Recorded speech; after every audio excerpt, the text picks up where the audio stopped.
No, it grew and it grew. And I suppose it was pretty sophisticated. When I was in London, in Tin Pan Alley with the Les Reeds and the Barry Masons and the Carter, all the great songwriters that were there, the guys that wrote the hits for Herman, and all great mates. That Denmark Street era was a wonderful era. As the pop song took over from the classical, the Vera Lynn type artist. And we obviously we had the Cilla Blacks and the Sandy Shaws and those people, wonderful. But the songwriter era of Denmark Street, Tin Pan Alley, Tony Hillier, say Les Reed, Barry Mason wrote all the hits for Engelbert, all the hits for Tom Jones, and others, of course. Guy Fletcher, all those guys, Doug Flett, great guys. And that was a very exciting era. And the business was growing up then. You started to see people knew what they were doing. Ex-singer-songwriters from bands. We didn't know what a singer-songwriter was.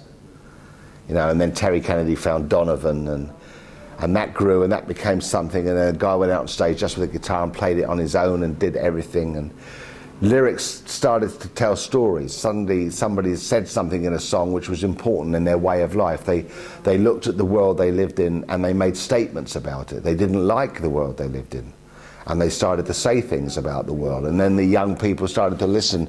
Instead of the songs were about people holding hands and walking along the beach, Here Comes Summer, which was lovely frothy music. Suddenly, with the world changing around us, people were writing songs that mattered.